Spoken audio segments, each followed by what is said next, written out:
Jiggle, snap, story time! Today's story is Goldilocks and the Three Bears. I was right. So, once upon a time, there was a little girl named Goldilocks. Wait. Oh, yes. That's better. So, a little girl named... What? I get it. Goldilocks. A little girl named Goldilocks, that's me, was walking by a really scary swamp. No! Oh, too scary? Yeah. Sorry. Yeah. There. So, I was walking through a sunny meadow filled with puppies and flowers. Oh, it's so cute. And then I happened upon a house. Well, I was getting kind of hungry, so I decided to stop and see if they had any snacks.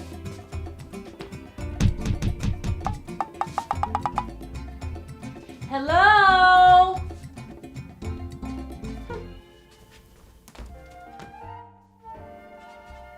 No one answered. So I just went in. Lucky me, there were some snacks on the table. 3 whole bowls of broccoli. Ew. Oh, no broccoli? Okay. I meant there were 3 whole pizza pies. Better? Yeah! Awesome. Okay, so I started to eat from the biggest pizza. But it was Meat Lovers Supreme or something. It had pepperoni, sausages, hamburger, anchovies, mushroom, garlic, and onions. Yuck! Do you like garlic and onions? No. Me either. So I moved on to the next pizza. It was weird. No cheese at all. It just had a bunch of vegetables on it. Come on, it's pizza. Do you want an all-vegetable pizza with no cheese? No way. Yeah, there's a time and place for vegetables, right? Like on your brother's plate. Ew. So I moved on to the smallest pizza. And boy, oh boy, it was just right. Just the right amount of cheese, a few pepperonis, and a dipping sauce for the crust. Delicious. I ate it all up.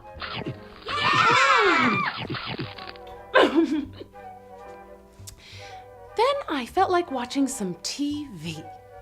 Well, you subscribe. They had some stuff TiVo'd, so I checked it out. The first show they had saved was a National Geographic special on grizzly bears. Too scary. So I tried the next selection, but it was some show about catching fish. Kinda boring. So I tried the last show they had TiVo'd. The Muppet Show! It had all the shows with Fozzie Bear. Just right. Then I realized I was really sleepy. I decided these nice folks probably wouldn't mind if I just took a little nap. I found a bedroom, and there were 3 beds. Oh geez, I had to make another decision. So I tried the biggest bed, but I climbed up and it was like trying to sleep on a big rock. That bed was not comfy. I tried the middle one, but it was like trying to take a nap on a bunch of cotton candy. Too soft. Well, I tried the little one, and you'd think I'd see the pattern by now, but boy, oh boy, this is just right. Wake up! Huh? Bear! Oh yeah, I woke up, and there were 3 bears looking right at me. Run! Like a cheetah! Oh kids, you don't run from a bear. You have to make yourself look huge so they'll be scared of you.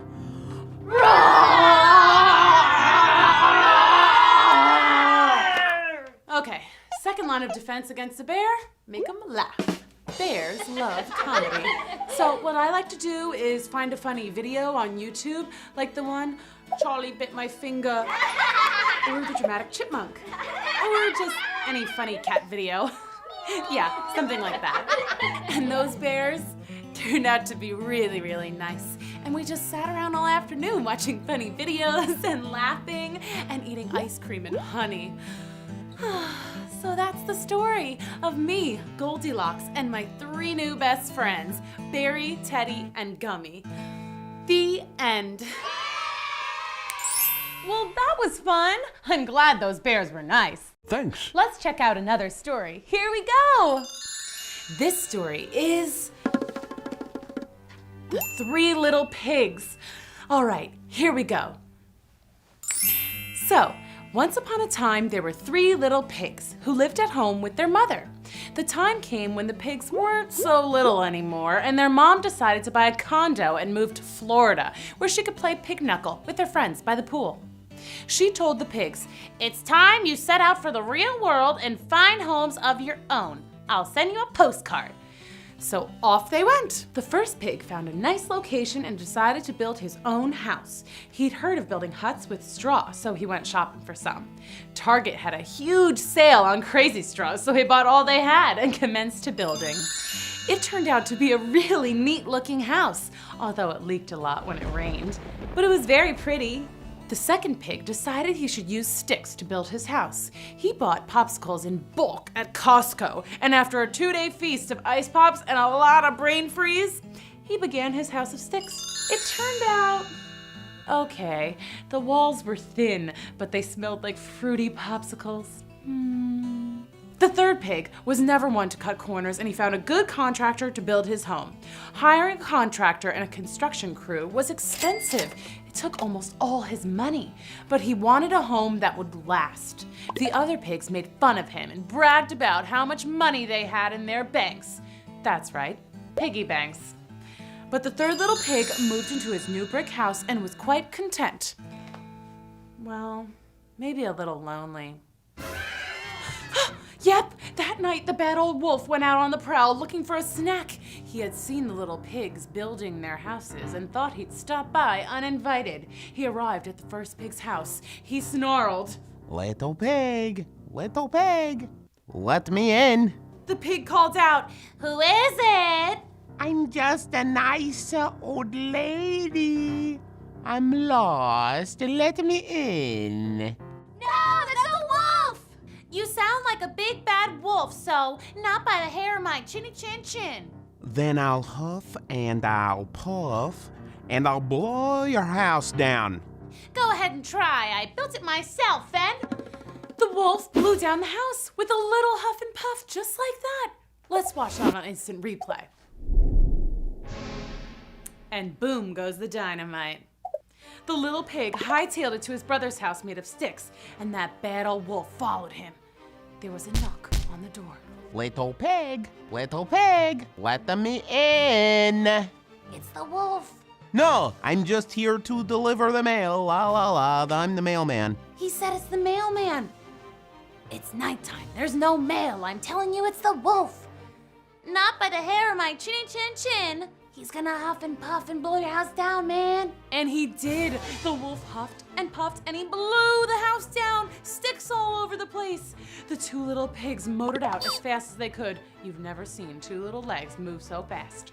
And that bad wolf, he followed them right to the third pig's house. Safe inside, the pigs told their brother about the wolf. The doorbell chimed. Ding dong.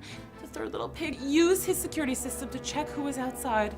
Oh, little piggies, don't be rude. Let me in. I don't think so. Not by the hair of my chinny chin chin. Then I'll huff and I'll puff and I'll blow your house down. Gotta say, I've had a pretty good track record so far tonight. I'm 2 for 2, just saying. Very well. Do what you wish. The wolf huffed, and he puffed, and nothing happened. Okay, it was the third house of the night. He could do this. He huffed, and puffed, and still there the house stood. It was very sturdy. The little pig buzzed through the intercom. How are you doing out there? I might have to call the police if you don't leave. The wolf gasped and gulped for air. You gotta wait till I huff and puff and I'll blow your house. The wolf fainted. The three little pigs cheered. Yay! The third pig called the authorities and he had them come and take the wolf away. The first two pigs apologized for poking fun at the third little pig, and they offered to pay rent if they could just stay with him for a little while. He told them, Mi casa es su casa, which in Spanish means, my house is your house. I think I mentioned that pig is pretty smart. And the three little pigs stayed in their big brick house together, and they lived happily ever after and never ever heard from that big bad wolf again. The end. Hey, let's see another story with the big bad wolf.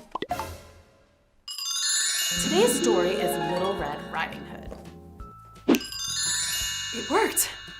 Okay, once upon a time, a little girl named Little Red Riding Hood, that's me, was packing a nice dinner to take to her grandma's house. My grandma was sick, and even though I had to walk a mile, I was ready to help my grandma because that's what good kids do, right? I packed up a sweet dinner, liver and onions and peas. Oh, you don't like that? Okay then, fruit roll-ups, some pizza, ice cream, and 4 Twinkies. Okay, good choices. Now, there's only one good way to get to Grandma's. It's right through the scariest forest you can imagine. That's not scary. Oh, my bad. Better? Yay! Good. Whoa, but then someone or something snatched my red hood. And snatched my basket of delicious snacks. I've been robbed. Kids, robbed by a wolf. I said a wolf. And the wolf was wearing my red hood. That's a little girl's hood. He could stretch it out, the darn wolf. And he just looked silly, too. Then he spoke. What is a little girl like you doing all by herself in the woods like this? Going to my grandma's house, if it's any of your business. And it's not, so please give me back my stuff. Aren't you a sassy lassie? Maybe I will go to your grandmother's house and eat her. What do you think about that? Put some sauce on her, maybe some ketchup or mayonnaise, I don't know. Oh, no, you won't. You're not putting mayonnaise on my grandma. I yelled, and I kicked, but the wolf ran off. And wolves can run pretty fast, even when they're wearing little girl's red coat that doesn't fit quite right. I had to get to Grandma's, and fast. There was a dangerous wolf in the woods, so I ran. Faster! Run faster? Okay. Okay! We're here at Grandma's house.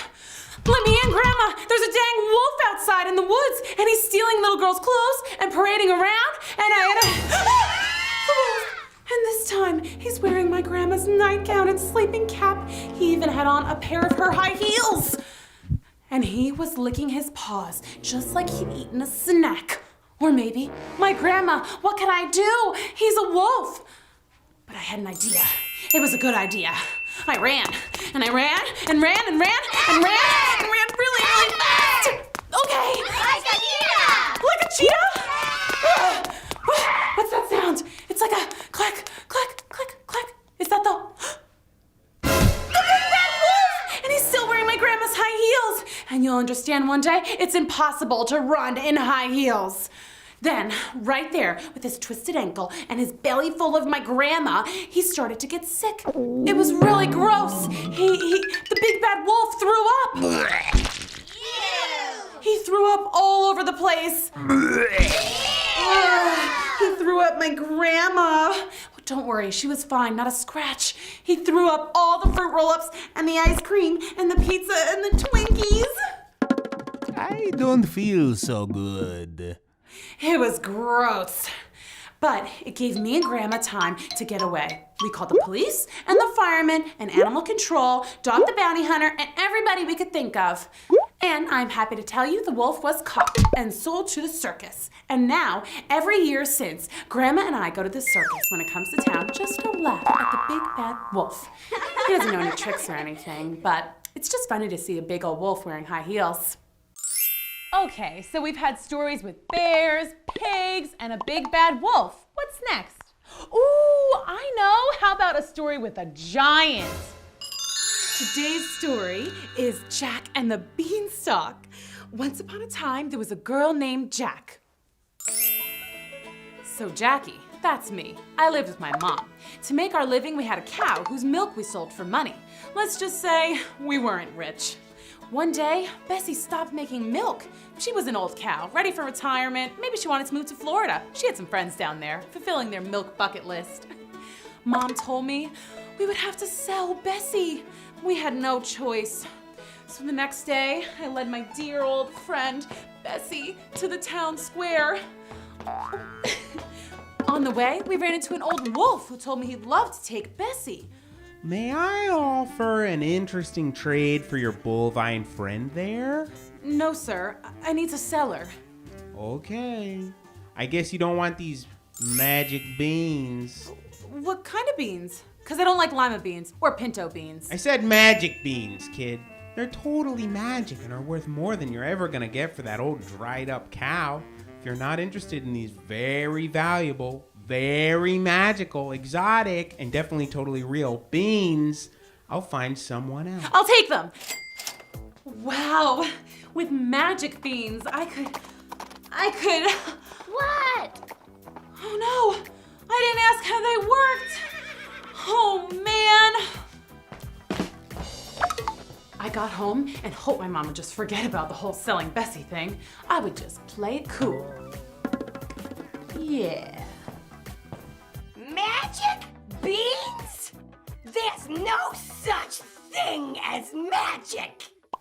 She was right. What were we supposed to do with 3 little beans? I tossed the beans out the window and headed up to bed. But that night, something amazing, dare I say magical, happened. A giant beanstalk had grown outside our window. What else do you do when you see a giant beanstalk? You climb it, duh. At the very tip top, just above the clouds, I saw a yard and a house. A big house. I was hungry for breakfast, and I figured a big house like that would have some really big snacks. No puny fun-sized candy bars here. I let myself into the giant house. Gosh, who lived here? A whole NBA team? There was a maid inside. She was normal size. What was she doing in such a giant house? I'll give you some table scraps, and then off with you. She gave me a bit of bread. It looked like a big crumb, like a crumb from a giant sandwich. I stuffed the big breadcrumb into my knapsack, and just as I was about to leave, I heard, Faithful thinner. I think I smell my dinner. I hid, and I just saw the most giantest giant imaginable come in. Ruh-roh, was I for dinner? Also, not to nitpick, but it's technically breakfast time. But back to the issue at hand. There was a giant!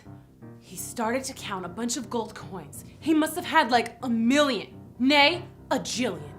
I waited until the giant got up to go to the bathroom to take a giant bath. I grabbed a sack of gold and hightailed it to the beanstalk.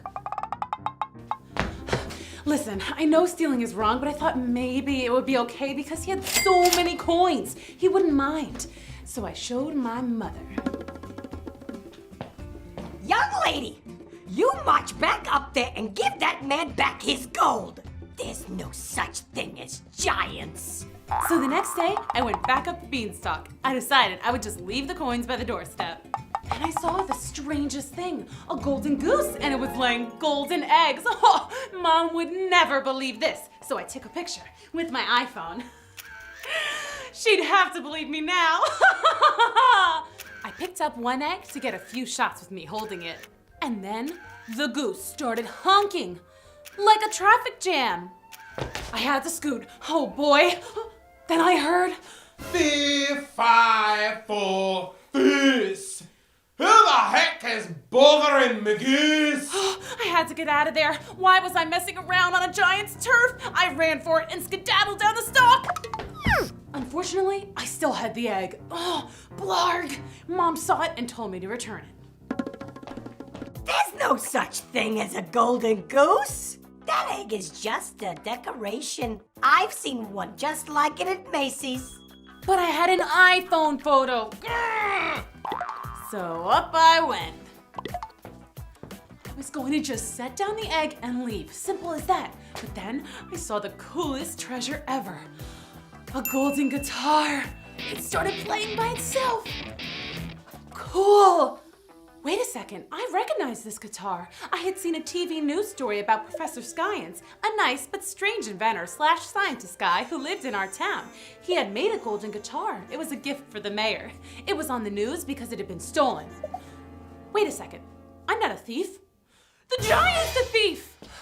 I was just gonna leave and call the police, but the guitar started playing again, loud. Darn rock and roll. I ran like a cheetah. The giant, he started to chase me. Oh, he followed me right down the beanstalk. And that silly gold guitar was still twanging and riffing and totally shredding. My mom and some other townsfolk heard the racket and gathered around the beanstalk. Then my mom, one of the most gentle, nicest, sweetest little ladies in the world, she started chopping down the stalk with an axe. Wait till I get down there, Ma! I got close to the bottom and jumped. Just as she yelled, and thud, the giant fell. I told the townspeople about the stolen treasure up the beanstalk. The police arrested the giant and the fire department extended their ladders all the way up to the sky to go get the rest of the gold stuff. The mayor gave me a reward and we used it to buy a new cow. And my mom finally believed me that giants, golden geese, and magic are all real. It was a happy ending. Thanks for coming to Storytime. Can't wait to read more stories with you at Storytime soon.